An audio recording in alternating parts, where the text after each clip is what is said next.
Okay, recently there's been a lot of talk about transgender people in bathrooms.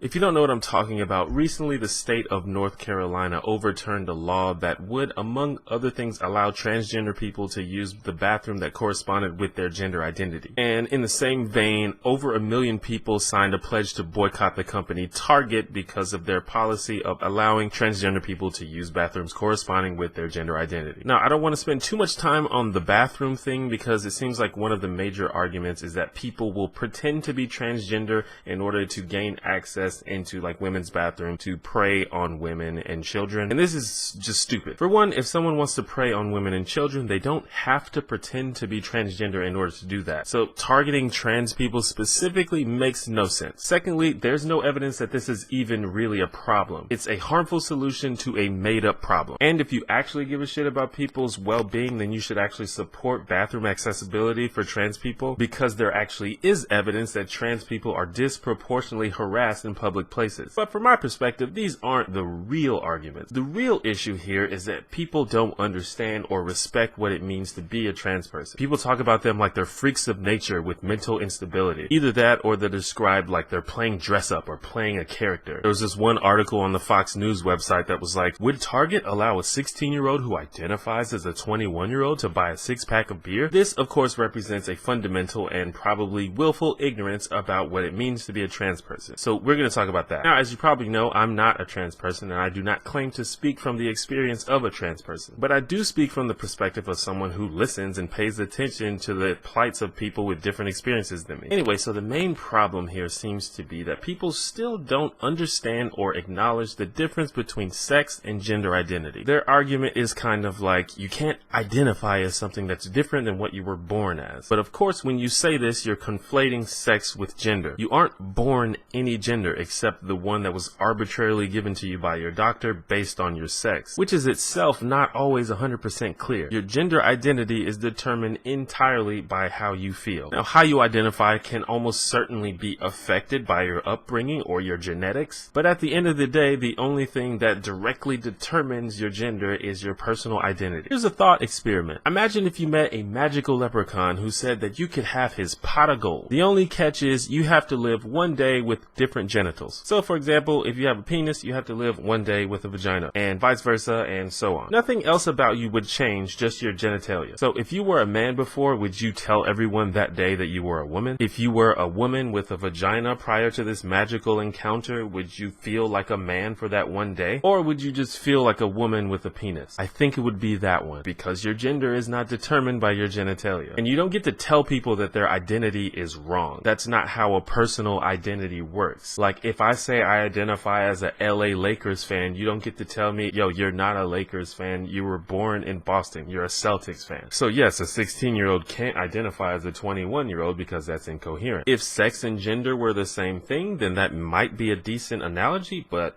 they aren't, so it isn't. And before you ask, no, a white person can't identify as a black person either, because race is not a personal identity. Race is a subjective, arbitrary classification of people based on other people's perception of you. You don't get to pick your race. A white person can identify with black culture. A white person can have an ethnicity that's normally associated with black people, but a white person cannot identify as a black person because that's not what race is. And beyond this, there is evidence of biological and genetic causes for trans identities. In our society, biological sex is related to gender identity and gender roles. These are three completely different things, but they can affect each other, of course. It's not hard to believe that a person with, for example, high levels of testosterone might adopt masculine gender roles or identify as a man. But at the same time, we all know biological females who participate in traditionally masculine activities. For some reason, we're perfectly okay with separating gender roles from sex. We know that they're two different things that don't cause each other. We even have words for these kinds of people, like tomboy or metrosexual. Now, we're not always nice to these kinds of people, but we at least accept the fact that they're not pretending. We don't accuse them of being mentally unstable. We don't send them to conversion therapy, but we just can't wrap our heads around gender identity. I think part of it is people are just threatened by the change. Like, once society accepts as a whole that gender and sex aren't the same thing, that's going to shake a lot of things up. Like, it's going to change how we approach the law. It's going to change how we deal with healthcare. we'll have to adjust the rules of sporting events, but just because it's going to be complicated doesn't mean it shouldn't happen. That's not a good argument. And honestly, I think most of you understand this. Like, I think I'm probably preaching to the choir for the most part. I think most people who are that prejudiced against trans people are just closed-minded and mean-spirited, or blinded by religious or political propaganda. Because really all it boils down to is acknowledging the fact that not everyone walks the same path as you, and listening to people when they tell you their experience. If you value not being an asshole, that's the first step in any interaction. Just because you personally don't understand or experience something does not mean it's not real. And writing people off as crazy or ridiculous just because they have a non-traditional identity